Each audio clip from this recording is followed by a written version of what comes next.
Instructor Sabal was responsible for overseeing the largest group of multi-world children in the entire school.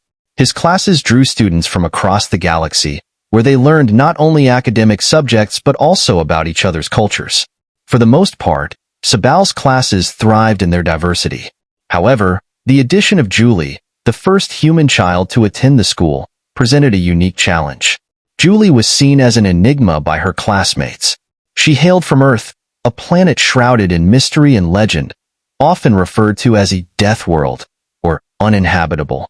This stigma seemed to isolate Julie, leading her to eat lunch alone in a dark, secluded corner of the common area every day. Despite her efforts to make friends, the other students were wary of her, viewing her with suspicion and keeping their distance. Recognizing the issue, Instructor Sabal decided to bridge the gap between Julie and her classmates. He aimed to show them that despite their different origins, they all shared commonalities. To illustrate this point, he assigned a project. Each student was to create a video presentation about their home world, focusing on its dangers, both animal and geological. The presentations were to be completed in 3 weeks and would account for 40% of their final grade. Students from the same world could collaborate, but each was expected to contribute significantly.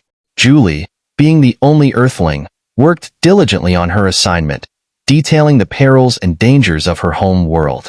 On the day of the presentations, she was scheduled to go third. As she waited nervously, she was also curious about the dangers on other worlds. The first presentation was about a planet called Barry. The 3 students from Barry described the deadly nature of their forest and showcased a video of a small, furry creature with a bushy tail. In the video, the creature hissed and slashed at a piece of cloth, revealing sharp claws. The presenter highlighted the sudden appearance of the claws, emphasizing the creature's potential to inflict serious harm. The class responded with applause and murmurs of appreciation, while the presenters beamed with pride. However, Julie seemed confused. Instructor Sabal noticed Julie's furrowed brow and asked if she had a question. Julie, still puzzled, asked, "But instructor, wasn't that just a house cat?" This question elicited some laughter from the students, but Instructor Sabal, though smiling slightly, explained that the animal was considered a vicious beast on Barry and was not suitable as a household pet due to its danger. Julie nodded, still looking confused, and awaited the next presentation. The second presentation began with the students explaining that while the creature from Barry was dangerous, nothing compared to the terror known as death from the skies on their home world. They described how this threat could descend at any moment, inciting fear and causing havoc. The dramatic presentation included background music and culminated in a video focusing on a brightly colored flying creature with a short, curved beak. The presenter demonstrated the creature's strength by showing it crack open a hard-covered seed with its beak, emphasizing its danger. Julie listened intently, preparing to present her own report on Earth's dangers and hoping to find common ground with her classmates through these shared experiences. In the classroom, a cover snapped in half, revealing a soft seed inside, which a creature immediately began to eat. The class went wild, exclaiming, "Did you see that? What if that had been a finger? Thank the Creator we don't have those on our world." Julie stared at the screen, dumbfounded, and finally waved a hand at the monitor, saying rather loudly, "But that looks just like a parakeet." The classroom fell silent, with murmurs of, "She is just jealous," and "How rude," being heard. Instructor Sable grew worried that his plan was backfiring. He had never known Julie to be anything less than pleasant, but her behavior today was borderline at best. "Okay, Julie," he said a little sternly, "please come up and give us your presentation." For some odd reason he could not fathom, Julie looked nervous and stayed in her seat. "Instructor, I fear I may have misunderstood the assignment," she said finally. "I was under the impression that we were to show the dangers of our planet, not so much the dangers of our pets." Instructor Sable choked. "Pets?" he said loudly. "That feathered merchant of death could never be a pet." Julie looked crushed and mumbled something under her breath. "What did you just say?" the instructor demanded immediately. A student next to Julie stood up and said, "She said her 4-year-old cousin has a stupid parakeet, instructor." The instructor glared at Julie. "You will now give your presentation, or I will contact your parental figures, and you will receive a 0 for this assignment." Slowly and with great reluctance, Julie left her desk and walked to the front of the class. Every eye was on her, and none of them were friendly. Julie knew this was social suicide. No one talked to her now. They sure wouldn't after her presentation if they thought a parakeet was dangerous. Fine. If they wanted her presentation, they would get it. Feeling there was no way out of this, Julie began. My presentation is on the dangers we can face on my home world, called Earth. On the video screen, a blue marble of a planet appeared, slowly rotating. In the north of my home continent, we are faced with animals that fear no creature, she said slowly as an image of a small, squat beast appeared on the monitors.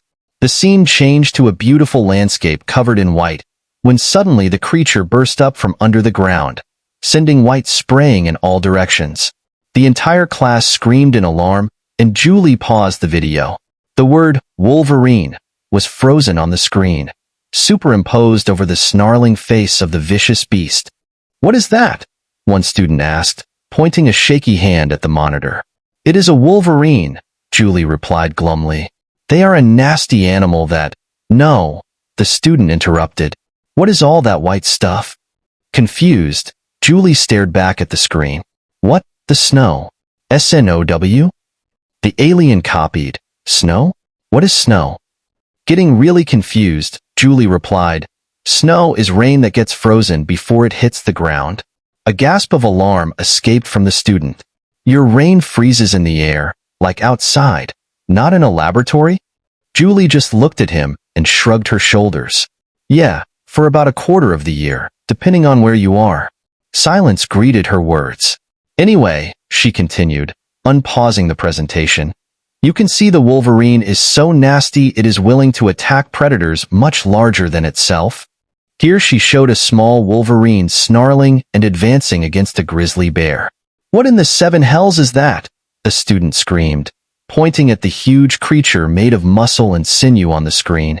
Pausing the presentation again, Julie looked at the screen, then back at the student. What? The bear?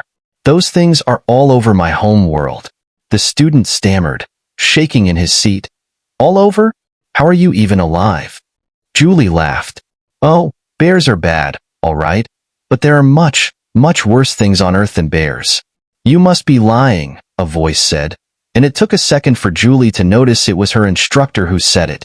He was sitting in his chair, shaking with fear. Smiling, Julie just fast-forwarded her presentation a little bit to where warm, clear, calming water was all that could be seen. 71% of my planet is covered in water, she said, and in that water are many creatures like fish, crabs, seahorses, squid, and the like. As she talked, pleasant pictures of each animal flashed on screen. We even have what we call seals, she said, looking at Dewitt, an alien classmate who looked so much like an anthropomorphic seal it was frightening. Dewitt smiled widely as he watched the screen. We watched the seals play and leap in the waters. Suddenly, Julie said, we also have sharks.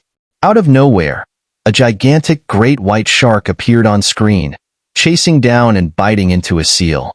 The water turned red as chunks of bloody meat sank into the depths. The seal was gone. The instructor, Sable, sat with his mouth open, a silent scream on his lips. Stop it! Stop it! Stop it! He screamed.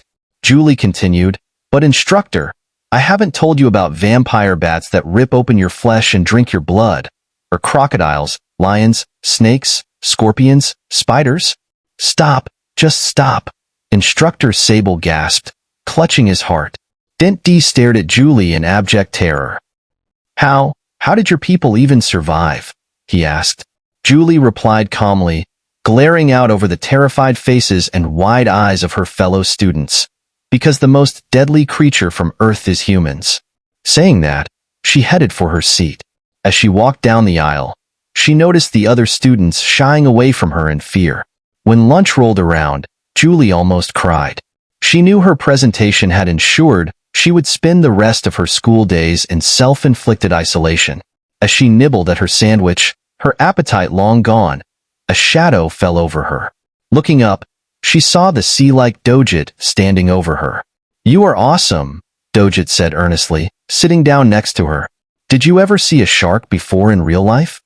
Shocked but pleasantly surprised, Julie said, "Yes, my uncle and I caught one while fishing once.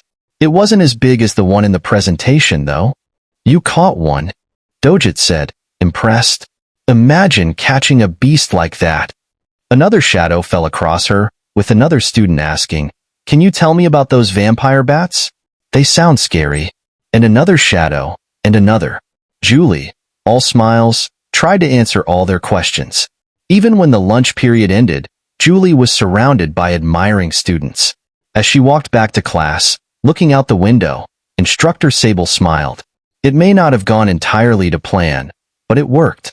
He looked back to his work, trying to grade Julie's assignment. He tried watching more of her presentation while the students were at lunch, but gave up after seeing what a fish called a piranha did to a large beaver. He gave a short laugh. "If she survived that place," he said under his breath, "she deserves an A."